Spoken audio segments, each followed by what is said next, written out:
Welcome, welcome. We're here. It is time for our episode. I believe the date is it today the 14th or the 15th? April 15th, tax day. Tax day, tax-ish day. California, everything's a little weird and extended here. But yes, tax-ish day.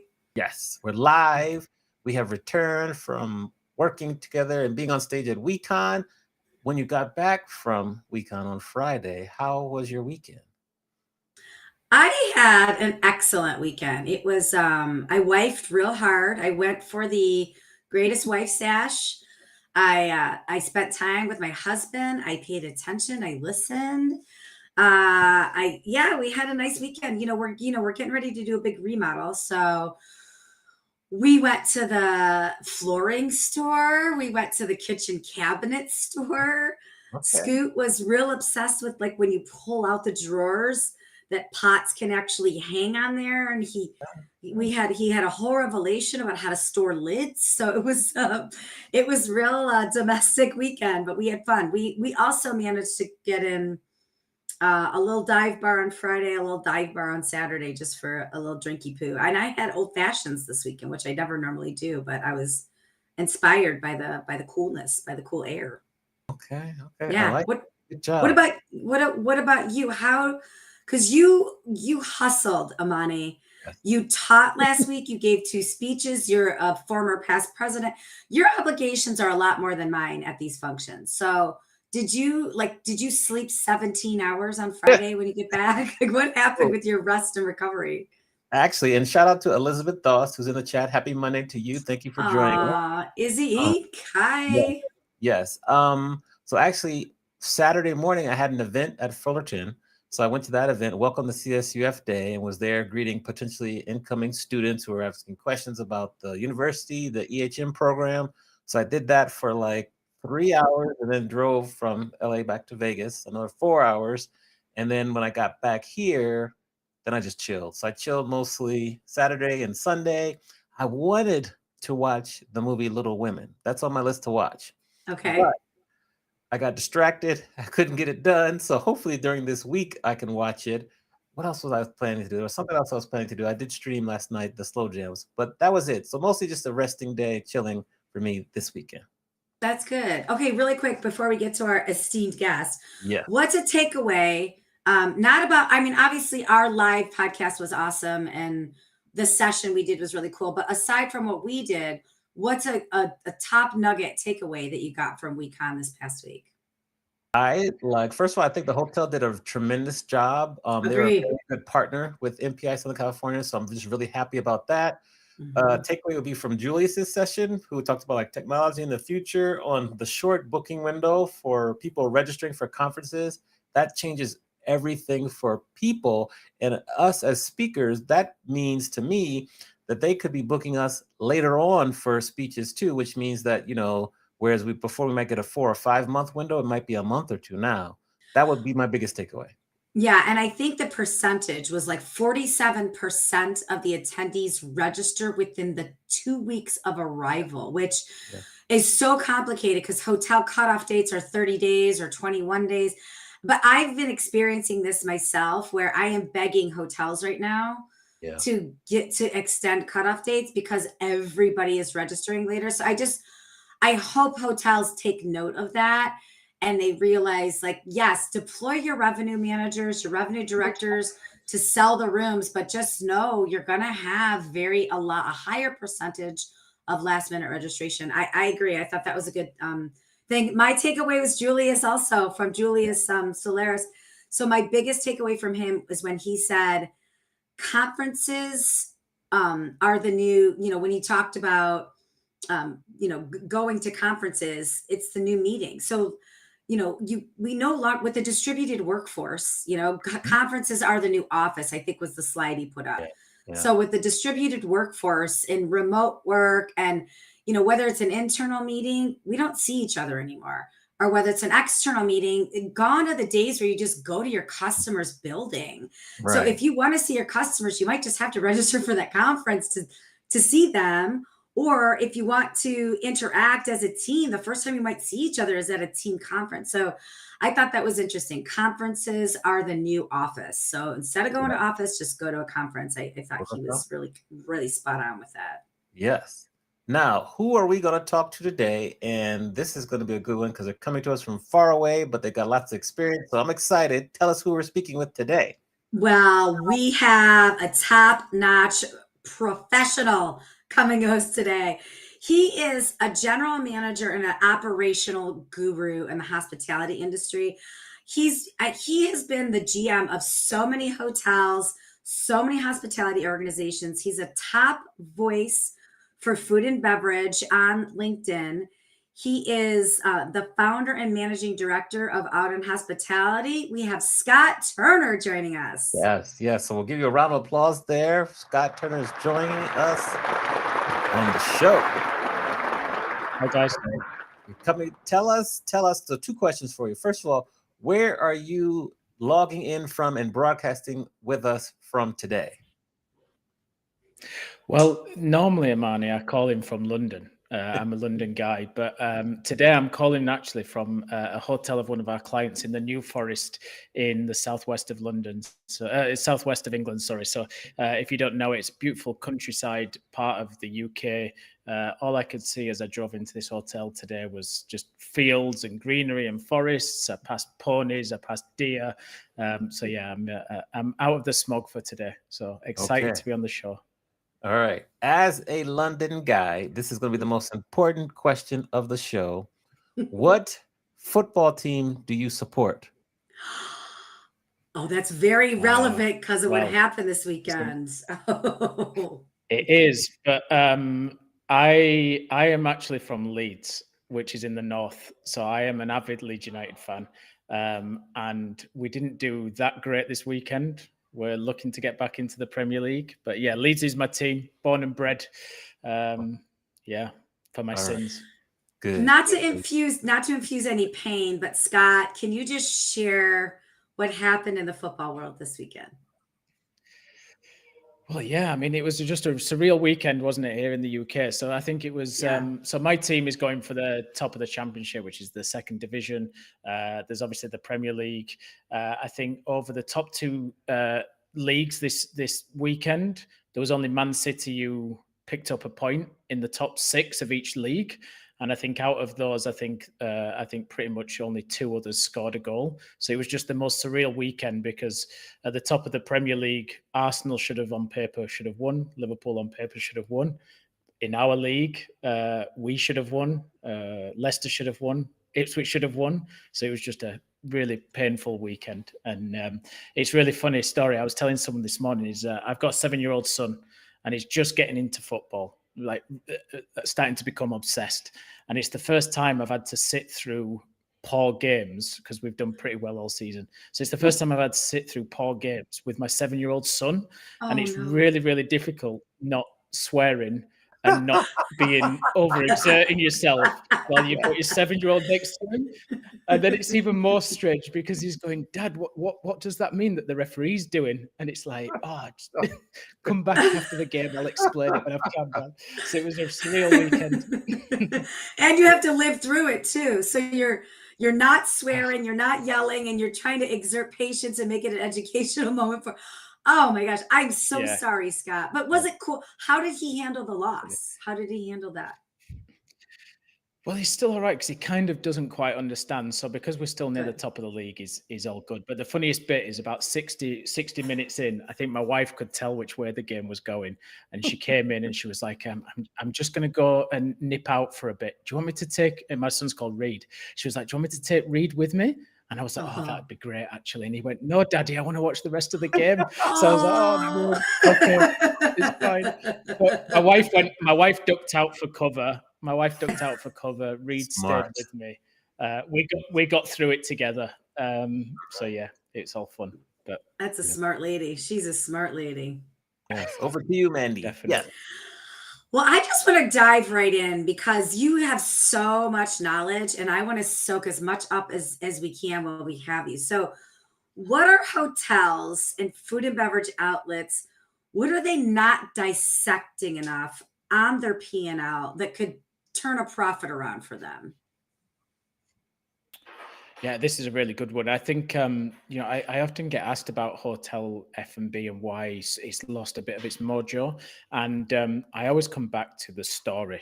Like when you go into hotels now and you look at the concepts and you look at the outlets that are in the hotel and you say to people, what is this restaurant?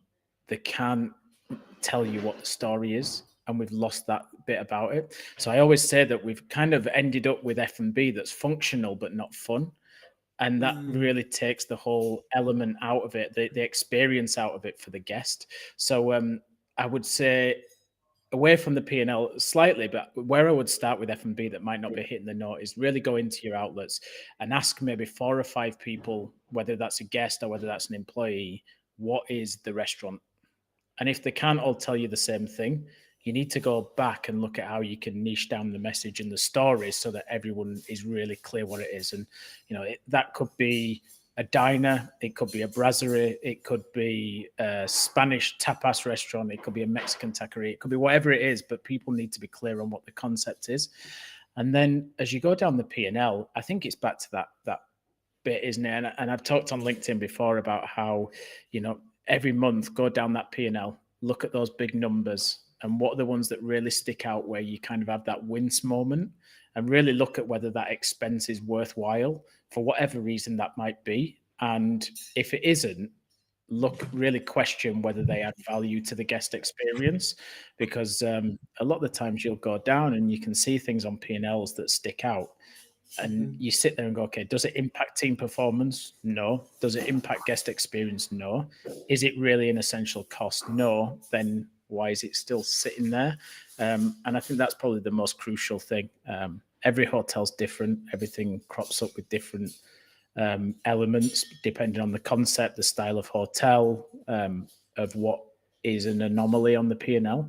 There's always something that sits there for whatever reason. And I think it's that whole bit, isn't it, about P&Ls and looking at costs and challenging whether you actually need them that really helps stay efficient and keep on top of things. So, yeah, the first one for me and the most important is always what's the story. And then the second one would be just go down and be a bit ruthless on what's essential and what impacts the guest or the team and what doesn't, and make your decisions from there. I love that. And just so we're really getting authentic on this, Scott is actually in one of his client hotels. He's actually in a British pub right now. So if you hear little things shuffling around, he's walking the walk, he's living the space. He's actually in one of the restaurants or bars. I love that. I mean, I think that can't get any more authentic than it is. But back to the P&L, I think that's a good message for life too. Whether you're an F&B or not, is intimately understand your P&L and dissect it frequently, and what doesn't move the needle forward, what doesn't grow guest experience. Yep. I think that's just a great practice overall. It doesn't matter what business you're in. So thank you for that. What happened in your life and your career in 2015 to cause you to really shift and focus more on food and beverage than perhaps being a general manager of a hotel? Do you know what it was? Is I always wanted to be in hotels. And all my early career, I was in hotels, always worked in luxury hotels. And I'd come up through the ranks in the F&B side of the world. And I got to a position of hotel manager. We opened the first Intercontinental in London for 36 years. We had a really good opening. And I had an F&B director. So my attention there was more on managing security, housekeeping, F&B director, manager, and not necessarily being there on the floor. And I always kind of felt this magnet back towards F&B, back towards the pass, back towards talking to the chef. And it was really after 3 years of doing that it was kind of like, well, I looked at my GM and I was number 2 there. I was hotel manager. And I looked at the GM and I was a little bit like, I'm not sure whether that's the right role for me. I'm not sure if that's what turns me on. And I just kept getting this buzz about F&B and thought, do you know what? I'm not sure whether I actually really want to be a hotel GM during my career. I think I want to stay in F&B. And at the time I had a mentor that was actually a consultant for the restaurant we were operating in the hotel. And it was just one of those right moments, right time where I kind of sat with him and was like, do you know what, I've got to a bit of a crossroads where I'm not quite sure if I want to do hotel management or if I want to do F&B. But then if I stay in F&B, am I going to put a ceiling on my earning bracket if I stay in hotels? And he said, well, why don't you come and work for me? I was like, okay, that's brilliant. We had a few beers and I was like, brilliant. I've got a new job. I'm going to work for an F&B consultancy. We had a few beers. And all I remember really that night was the last words he said to me, which was, you'll have an offer in your inbox tomorrow morning. So I went home feeling all proud of myself. We just got married to my wife and I was like, okay, I've got this offer from this F&B consultancy. Brilliant. Woke up the next morning and I had the offer in my inbox as he promised, and it said, I'm hiring you as ops director in Dubai. I was like, Dubai?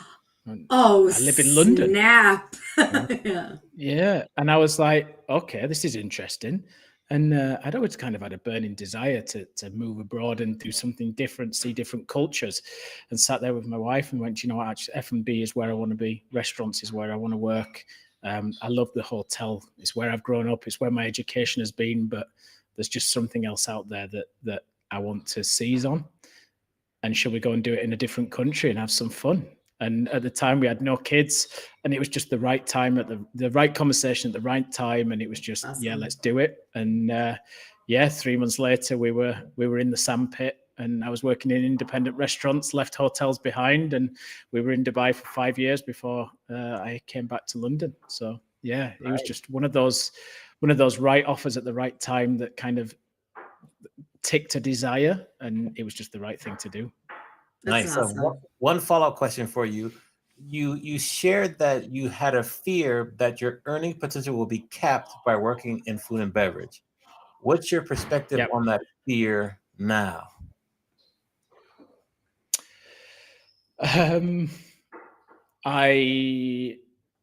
If I'd have stayed in hotels, I wouldn't be where I am now. That's for sure. I wouldn't have my own business. I'd be in the hotel thing. I'd probably be a hotel GM, and going from hotel to hotel.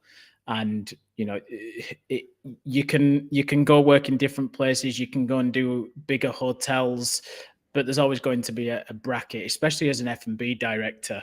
You can go to bigger and better places, but I'd already worked for the Dorchester. So I'd already worked for one of the best hotel companies in the world. We did high volume there as well at luxury. So again, that was ticking the box in terms of what I'd done there. And yeah, I think now I've had the opportunity I've worked in 14 countries. I've had the opportunity to see some amazing places. I got the chance to live abroad, and, you know, when I moved, I earned more cash and I've probably earned a better salary than I would have done staying in F&B director. If I look back, it's probably not the money that has been the biggest thing I've earned over these last few years. It's going to a different country, being completely away from family, safety, security, seeing different cultures, learning how to deal with it, being on your own, understanding, like, even when we lived away from family, but they were still quite close. Here, there were 6 hours on a flight away, and it just brings out a completely different mindset, a completely different behavior inside you that you didn't know you had to be able to survive in a foreign country. And then we did all the projects that we did going into different countries and seeing what we saw and working with different chefs. Ironically, we were doing a lot of restaurants in hotels as well, so that whole experience fit. But I think the lessons that I learned about myself, about my relationship with my wife, were far greater than the cash that we earned extra over that period of time. So yeah, phenomenal experience. Yeah, excellent answer. Adam Foreman is in the chat. Wants to know, where is your pint of Guinness? Hi, Well, I had to remain professional. Didn't I? So I had the beer before, and I didn't bring it on. But Well, yeah, don't you don't have to be guy. professional for us. We could pause for your Guinness if you want. You don't should have done, shouldn't I? Yeah, exactly. Yeah, but Adam's a great guy. Adam has been my my IT guy for probably about 9 years now. He's part of the digital hospitality crew. We managed to get him in there. He's got an amazing Wi-Fi system that can really help produce some amazing data for guests, and he works with quite a few hotels. So yeah, you should check out Adam's profile if he's in the chat. Yeah. Awesome. Okay, I have a question. This is from Sean Walchef. He submitted this on LinkedIn. Yes. So yes, awesome. About the best hotel, restaurant, room service experience and why. Oh wow, it's amazing, isn't it? Great question. Okay, so I always go back to it. So I worked for the Dorchester Collection. One of the amazing benefits we had when we worked for the Dorchester Collection is we could go to any Dorchester Collection hotel. So in the US, there's Beverly Hills Hotel, Hotel Bel Air in LA. There used to be the Palace in New York. Amazing hotels here in Europe. And staff benefit was you could go to any of these hotels free of charge for 3 nights, and it was all complimentary. One of the ethoses we had, the hotel GM that I worked for, we worked incredibly hard. It was a country house hotel. So every kind of 3 or 4 months, she sent us away to one of the other hotels, and we could take our partners and things. And we went on one trip to Paris. We stayed in the Plaza Athénée, and over 2 nights, we did 2 3-star restaurants. The first one was Alain Ducasse at the Plaza Athénée. The second one was Yannick Annelot at Le Meurice. Alain Ducasse in Plaza Athénée, 3 Michelin star. We did a 12-course tasting menu with wine. Was probably one of the most amazing experiences I've ever had. From the food to the service to the wine. At the end, they did rum baba, and there was like 12 rums that you could choose that would go over the rum baba. And then to finish off, there was an amazing candy trolley came to the table, and you got a little like sweet bag to take away, which was all homemade candies that was served on a trolley before you went. And it was just, I'll have been 32. I was in this phenomenal hotel getting served the most amazing food, and it was just one of those experiences that you'll never forget. So there was that. The other one would probably be, there's a hotel in Beirut called the Venetia, and it's a real old Grand Dame hotel. It's survived all the troubles that have been in Beirut, and it's got an amazing rooftop bar called Whiskey Mist, and the views from this rooftop bar just look out across the port in Beirut. And if you've ever been to Beirut, you'll know those guys know how to party. So rooftop bars are just another level. And you just go there. Everything about a venue that you want in terms of just awakening your senses.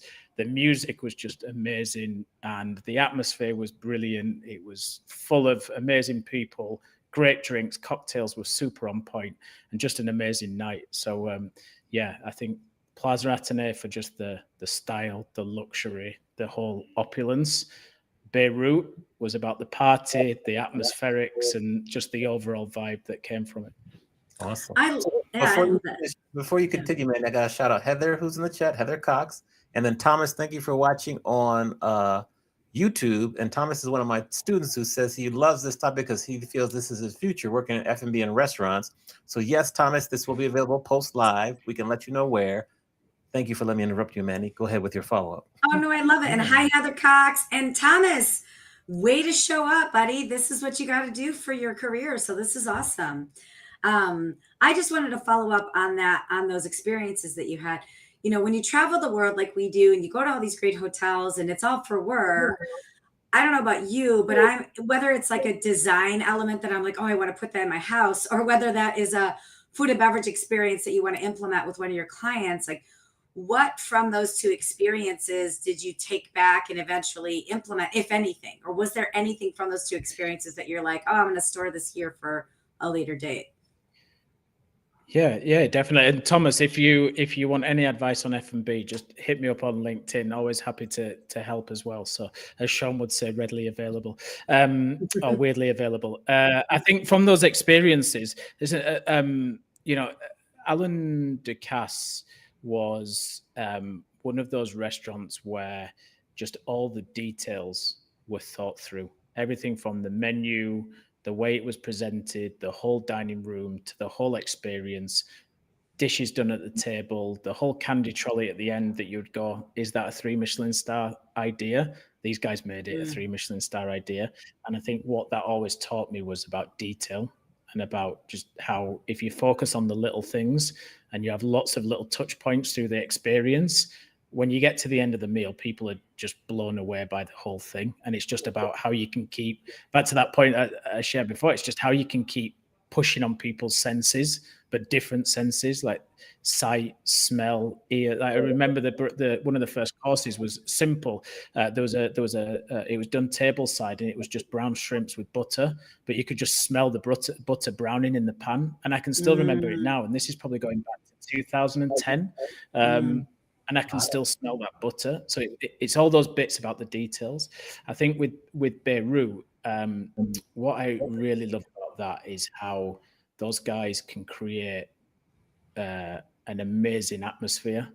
And they do it through lights, so they do it through music, they do it through ambience. And this is, it's open air and it's rooftop, but the way they use smoke, they use lasers, they use screens. There's another one there that's in like a parking lot called Sky Lounge. And it's just an amazing experience. And it's just, again, it's about the music and what you can see and how it's all kind of going on around you. And it just really played into my memory in terms of how these guys just curate an amazing show that goes alongside what is basically a nightclub. So you go in there to drink, but the show that goes alongside it is just phenomenal as well. So the first one's details. The second one is just attention on atmospherics. And I think, when we go into hotels and restaurants, some of the things that we see quite a bit is people don't get atmospherics right. The music isn't loud enough. The lights aren't set quite right. All those little details that when you go into the truly great hotels, they've just got them on point every time. And I think that's one of the big things where we always start is how do you really play on those senses of the guests that are coming in? Because we did an Aussie cafe the other month in a hotel, in a golf resort, and we put lots of effort into the playlist and making sure that the right times of day the playlist was right to get them energized and to get them pumped up and get that feel good factor going in, so that when you went in there and it was a rainy day in the middle of January in the UK, you had like freshness and there was like fun and vibes going on. So even though it was raining outside, there was still that feeling of Australia there because everything was so fresh and vibrant and fun. So I think, the atmospherics makes a huge part. Ooh, I'm so happy you said that, because it is true. It's music too loud, music not loud enough. Like all of those little touch points are so important. Thank you. To kind of stay on this topic of like restaurants and ambiance and environment, you've opened 38 restaurants. Out of those 38, what opening, maybe more now, because that could be an old number. Out of those 38, what opening has been the most memorable, and why is it the most memorable?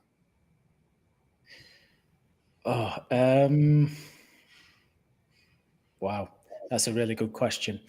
I think I'll give two examples. So the first one was the Intercontinental that we opened, because the reason I went to go open that hotel is I'd worked with the GM before, and the GM was very much about kind of sales and marketing and the overall hotel kind of sales revenue part of it. So I knew I was getting my hands on the operation for myself. So when we sat down and started looking at what the experience looked like for the hotel, literally I crafted it with my team of what that would look like from the minute the car showed up at the forecourt, and then even then how they would be picked up at the airport, all the way through to how they left, including F&B, including executive lounge and things like that.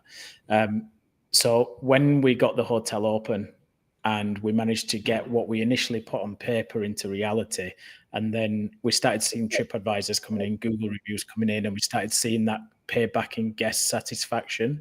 It was just a phenomenal kind of feeling and experience to have curated this experience, be able to deliver it in reality, and then guests enjoying it at the end of it. So I think that is a super one. I think, lots of times when you open, things don't always go to plan. They aren't always how you first wanted them to be. Things happen with, especially at the current times with staff and things like that. But we delivered everything on point with that hotel. And it's funny. I went back there for the first time. I left 2015 to move to Dubai. I went back there the first time last year, and the bar is still exactly the same as when we left it in 2015. It's just a great testament that it's just a good time. 100%. And so it was brilliant. So that was the first one. And then I think that the second one was we got asked to go as a task force into, we worked with Abu Dhabi Capital in Dubai. We went in initially to do the F&B concept, and we were asked by the ownership to go in and help from a hotel perspective, because there was myself and one other person had hotel experience. We went in there 6 weeks before opening. It was a bit of a struggle. The hotel was in Montenegro. It was in the capital called Podgorica. So we were all there from kind of flown in from Dubai for 6 weeks. We had to kind of pick up what was running behind schedule and really focus on how we could deliver it and get it open in time. We managed to do it. Took a lot of hours. There was a lot of learnings in terms of going into a new culture and not understanding working hours and the way things work with tax and stuff like that. And we had to quickly learn some lessons. But again, taking away some of those non-financial learnings or benefits that we got, a huge lesson there of going into a new country and having to learn the nuances of that country to be able to deliver a project at the end. And I've told this story before, but in that hotel particularly, we opened on a Friday, and the F&B manager turned up on the Friday about 4:00. We'd been open 3 or 4 hours, and he said, "Right, I'm going now, and hope you have a good weekend. I'll see you on Monday." We were all like, "What are you on about? We've literally just opened this hotel. What do you mean you're going?" He said, "Yeah, it's a weekend. Yeah, you're an F&B. Yeah." Yeah, you're a weekend. It's F&B. We'd built this amazing lounge downstairs, and it's quite an oldie worldy town. The hotel was new. It was lifestyle. It was different. So we knew it was going to be interesting. And he just said, "I've done my hours this week." "What do you mean?" And they're not allowed to work over 40 hours a week. And we didn't know. So we were just expecting people to go with the flow as you do in an opening. And all of a sudden he was like, "Yeah, I'm gone." And it just taught some real valuable lessons about how, really get to know what you are, ask the right questions to the right people, because it's how you can ultimately deliver successful projects. So, yeah, 2 really good openings. It's funny that you say that, because that reminds me of a time I was in Panama, and we were working with a team of destination people, and our program arrived on a Sunday. And they said, wait, you need to arrive on a Monday, because most Panamanians, most of the staff and, the crew, Sundays it's a very special day. It's a family day. It's a day of, it's a day of faith. It's a day of religion. And so it's very difficult to get staff on that day. So I appreciate you bringing up the nuances of the staff, but the nuances of the audience. in different cities and different destinations too, because it's definitely something to consider. Whether you're planning an event in a different destination or whether you're opening a new hotel or a new restaurant, it's definitely something important to consider. It's fascinating. Yeah, definitely. I want to switch gears for a second though, and I want to pirouette over to LinkedIn. I promise I'll bring it back to food and beverage. So I have two quick LinkedIn questions for you, because Scott Turner, friends, if you're not following him, you've got to follow him. He's got 11,000 followers on LinkedIn. And I know that is not an easy task to do. And I know it's from a very strategic effort on your end. So if you, and you're so active, the information you give is so great. So if you were to give people out there in any industry two pieces of advice to grow their LinkedIn following or to engage more with LinkedIn, what are those two pieces you would give them? Or what's worked for you? Yeah. Well, I mean, so LinkedIn is my primary marketing tool. And it all came from, I started my own business, didn't have loads of cash to start spending on conventional marketing. And I was speaking to a guy called Jim Taylor at the time, and he was like, I tried it and this has been the best route for me, give it a shot. I think, a couple of things LinkedIn's done really well for me before I go on to the 2 points. One of the biggest things, back to that whole piece about story, is one of the biggest things when you have your own business is, can you say what it is easily? And LinkedIn helps you craft your message because you're writing about what you do every single day. So it helps you really think about how you articulate what you do. So I think, that's the first one. And then I generally convert LinkedIn inquiries much quicker than I would do from the website or cold, because people already have a sense of who you are and what you can do for them. So kind of that get to know you scenario has already kind of taken place. So you've already built trust, you've already shown expertise, and it just gets things moving much quicker. So it's very rare that I would get something through LinkedIn and not convert. So I think that's a huge piece there. What are the two things to grow your audience? Be consistent. So that could be 2 days a week. It could be 7 days a week. It could be twice a day, whatever that might be, but be consistent. And not only about choosing frequency, but also when you post, because people are habitual. So I post every day in the UK at 9:15 to 9:30, but it's roughly that time. And I can see people who jump straight on. And then if I'm posting in the afternoon, I'll post probably about 5 o'clock so that you can start getting PST and things like that. And I post the same time every day. So it's just consistency creates momentum. It gets people to know when you're going to post. That would be the first one. And then the second one would be, don't post that's trying to sell. Write a post that is going to offer value. And I openly say, I don't have any trade secrets on LinkedIn, but what read my post need is they need me to come and help with that expertise to help implement. So it's not like I'm giving away, I'm not losing business because of it, but I'm really showing how I can help people's businesses by adding value. So it's very, very, very rare you would see me write a post that was solely focused on this is what I do and give me a call. I might do calls to actions, or I might drop things in the comments, but that's if the post is about adding value. So that would be my main thing. And it's, if you listen to some of the best kind of content creators, people like Gary Vee, people like that, they all say people don't buy from businesses, they buy from people. So just show yourself and be totally authentic, totally genuine. Don't try and put on an act, just show up, be yourself. And, it took probably about 6 months to get the first inquiry in from LinkedIn. But now it's after kind of own network, it's my primary source of inquiries. And it's just that consistency and showing up. So don't lose faith too quickly if it doesn't happen.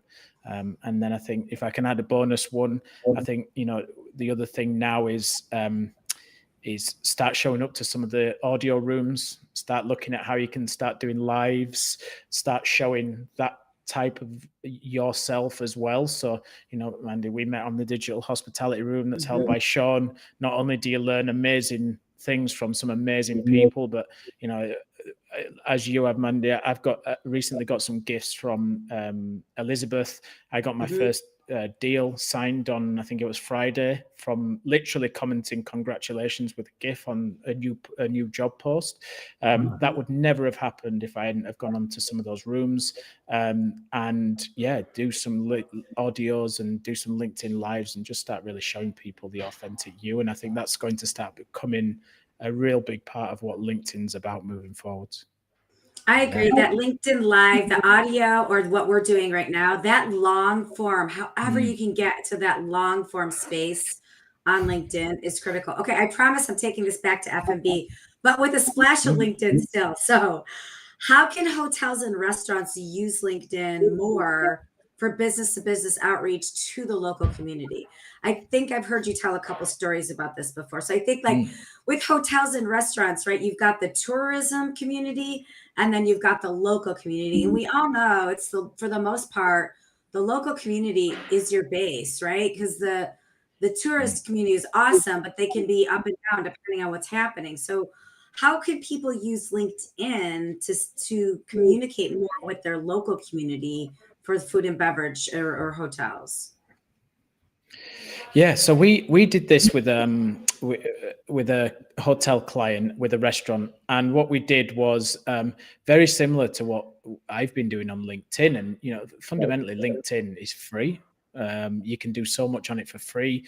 If you get the premium, I would say over a year, it's probably still, in terms of marketing budgets for hotels, quite small.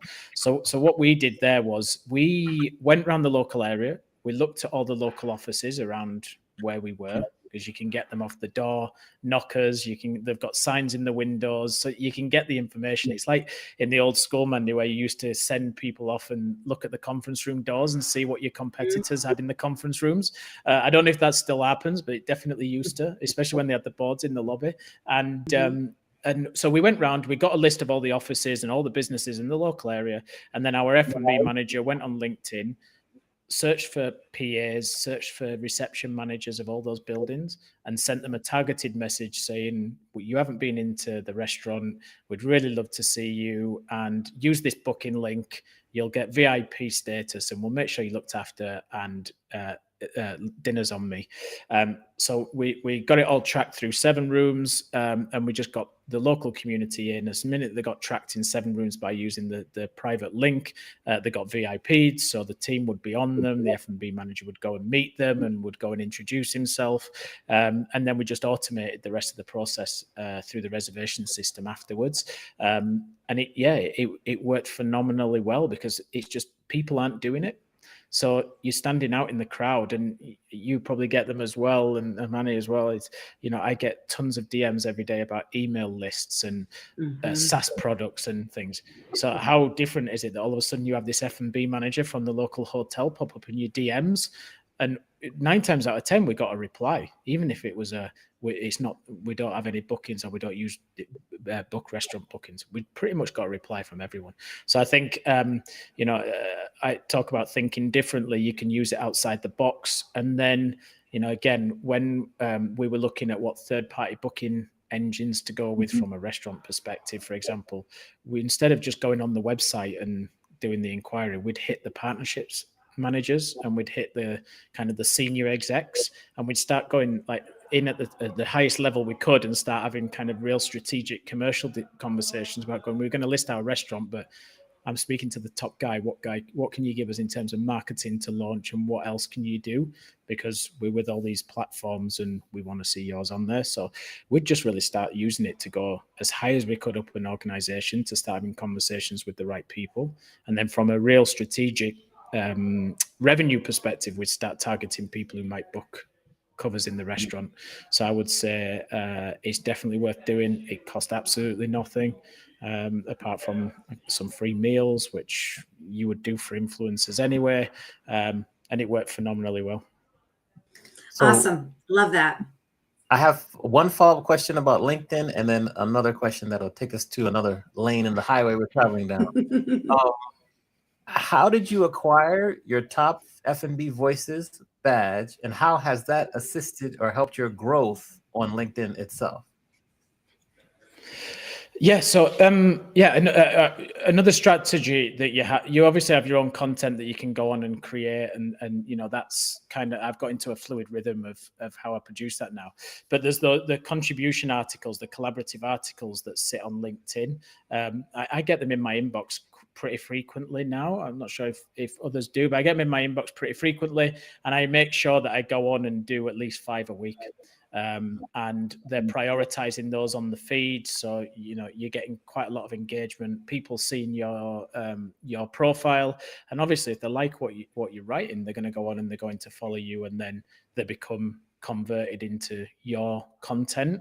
And the idea then is that it would flow through into a conversation afterwards. But I think definitely use that. There's subjects there that you can write. So again, if you're not used to just going on and writing things, it could be a good place to start, because you're just going and giving your experience on a topic that LinkedIn is creating. From what I understand, it's stuff that they're seeing as being the most frequent posts in terms of questions or topics asked on the platform, that they're then turning into collaborative articles. So again, it's you could probably consider those being quite hot on trend and would get a lot of readership. So yeah, and then you can convert it onto your profile after that. So but yeah, there's some I definitely do around 5 a week, depending. Yeah, to build on that too, Scott and Amani, when those come through, when those collaboration requests come through, answer them and keep. So you know how they have like 9 questions in one. Answer as many questions as you can in one, because that might be the thing that takes you over the edge to be a collaborator, to be the top, a top voice. But just do it as soon as you get it, because I mean, I've done the same thing, and I got my badge pretty quickly, and I don't think everybody gets the emails. So if you're lucky enough to get the emails, I would say respond right away. Yeah, agreed. Now, in this point in the show, we're going to allow you to flip the script. You can ask myself and Mandy any question you want to ask us. Nothing is off bars or off limits. Who do you want to ask the question to first? Let's go to Amani first, but it's a question for both of you. So I think I'm going to flip the turns on a question you asked, which was, what would be the best hotel or restaurant that you guys have ever visited, and why? Ooh. Oh boy, I got to think on that one. Do you have an answer already, Mandy? Ready? I do. I have 2 right off the bat. Yeah, I do. Well, I have a couple. Awesome. So a consistent one that I go back to over and over, and it never fails, is Monarch Beach Resort in Orange County, California. It is hands down one of my favorite hotels in the world. It's always consistent. They're always changing up their food and beverage program, not in a way that's uncomfortable, but in a way where you're like, it's the same place, but there's just a little something different each time, whether that's like how they present the smoky old fashioned with the dome, or whether it is just how they're setting the table when you sit down, how they're allowing the dog in the restaurant, just little things like that. And then my all-time favorite hotel stay ever was the Ritz-Carlton Dorado Beach in Puerto Rico.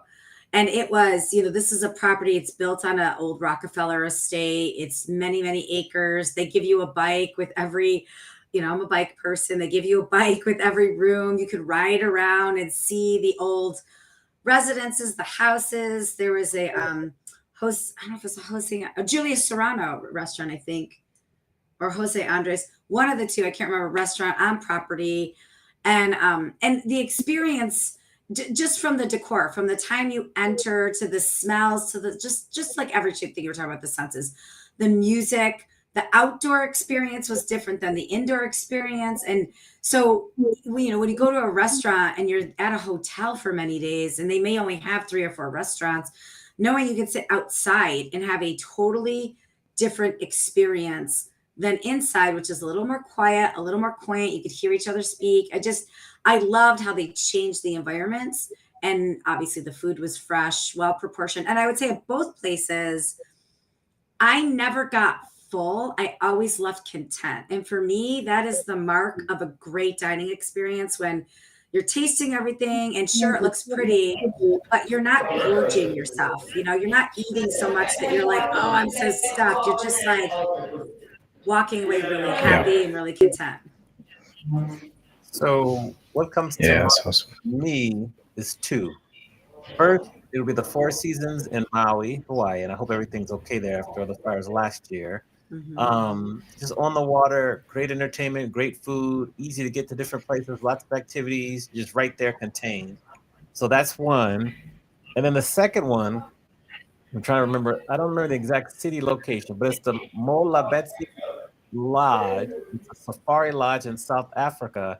And you're sitting in this place where out your window, you see giraffe, you see elephants, they're walking all around.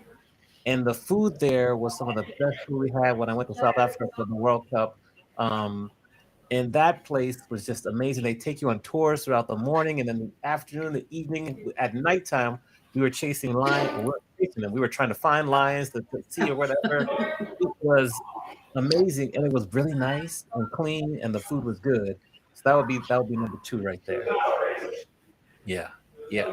Yeah, that's some awesome ones. As we kind of round out the interview, I love to ask this question, and for you, I'd be particularly interested because you've got such a wide breadth of experience. And so if we go back to when you were just leaving university, because college in the UK is called, what's college called in the UK? It's not called university, it's called It's called it's called college. It's called college. So okay, we go from school to college to university. Yeah. Okay, so you're leaving university, but based on all the experience you've had to date today, what advice would you give your younger self right as you were leaving college? And then side note is that I'm a Liverpool fan. I just want to share that. I forgot to share that earlier. So that too. Bal, my ops director, Bal, he's a Liverpool fan, and literally we're in the phone this morning on the car, and he was crying and I was crying, and then afterwards we were like, okay, we're good now. We've kind of got it out of our system. But yeah, I mean, what advice would I give myself at what I would have been 23?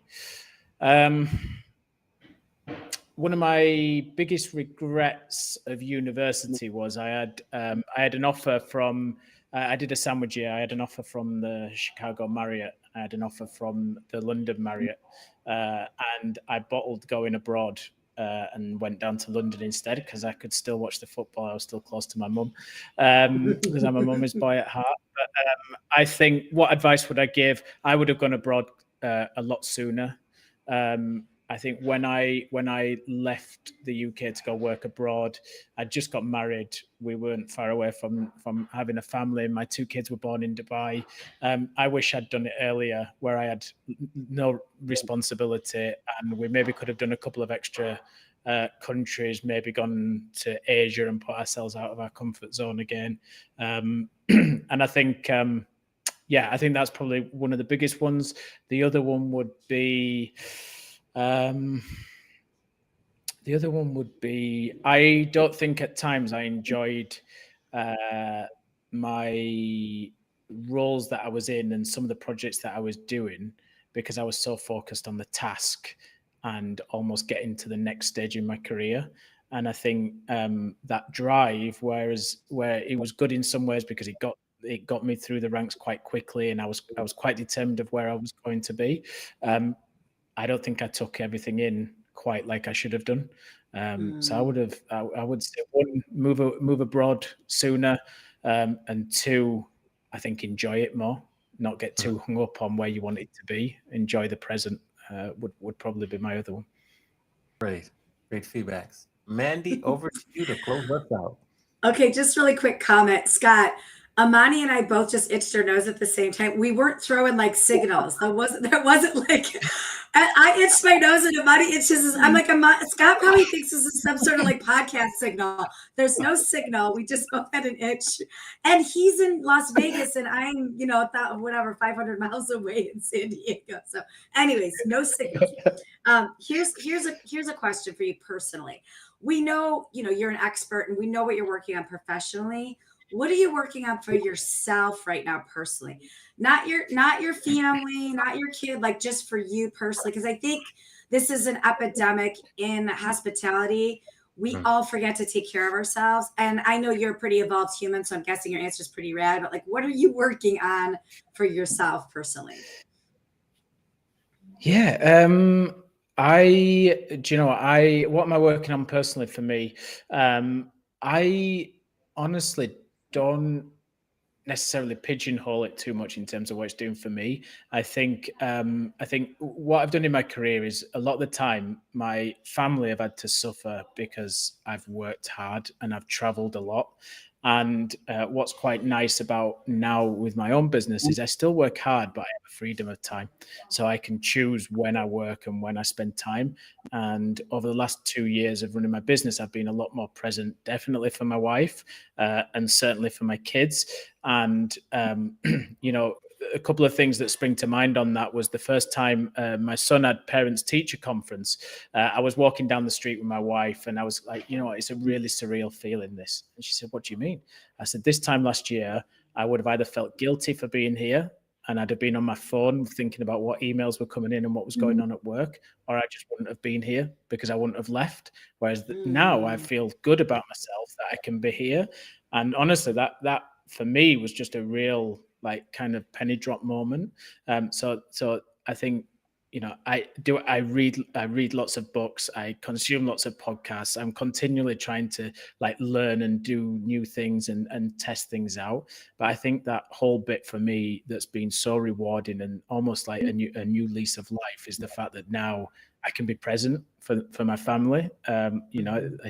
I can go for lunch now with my wife when I want to, and I never would have done that before. And those little moments are actually quite nice because they've never been there before. So yeah, it's definitely booking time in my diary where I'm really disciplined around. And I've said this, but I think I've shared it on the Digital Hospital. I plan everything in my diary, everything. Me too. From lunch to what, and I now put slots in there for my wife and all the, because it keeps me disciplined. And that for me is the one thing that kind of I do for me, is just make time to kind of spend real quality time with the family. That's beautiful. Okay. And then earlier in the interview, you said you got married in 2014 or 2015. Did I hear that right? Don't test me on air. 2014. Oh. Okay, 2014. Happy 10-year. I have my 10-year anniversary this year too. Happy. Did you have your anniversary yet, or is it coming up? I won't ask you the date. August.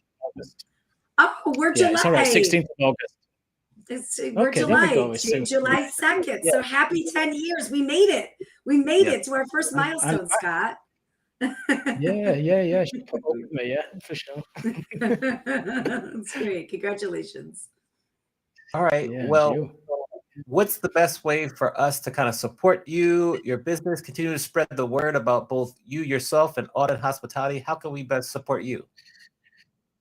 Yeah, I really appreciate for the chance to be on the show.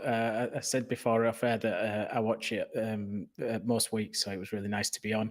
If you want to catch hold of me, we've chatted about it. Hit me up on LinkedIn. I'm there every day. And honestly, if anyone wants any advice about F&B or how to get started in F&B, then just reach out, because I'd love to share some of the learnings and some of the failures that have happened and how to navigate them. Awesome. Cool. Well, we appreciate all the work you're doing. We appreciate all the examples. I'm still thinking about smelling that bread, butter, or whatever. I'm still thinking about that you shared from earlier. Excellent work. Brown butter shrimp. Yeah. Tonight. So thank you for that.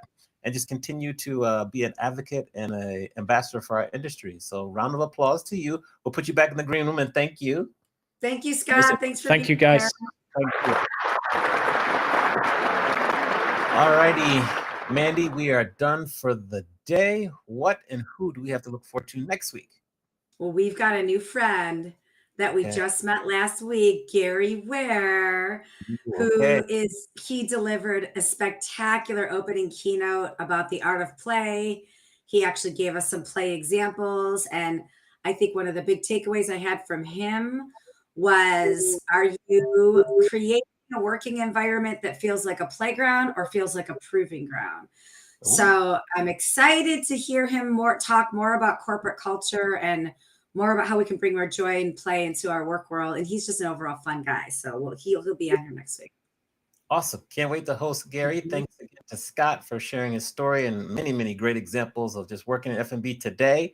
If you enjoy the podcast, please like, subscribe, and share. Give us a rating or review on the platform they're watching on, whether it be Spotify, Apple Podcasts, Deezer, YouTube, wherever. Write us a review. We appreciate the support. And we'll see you again next week at 4 p.m. Eastern, 1 on the West. And thank you very much for tuning in live. Bye. Thanks for coming. See you soon.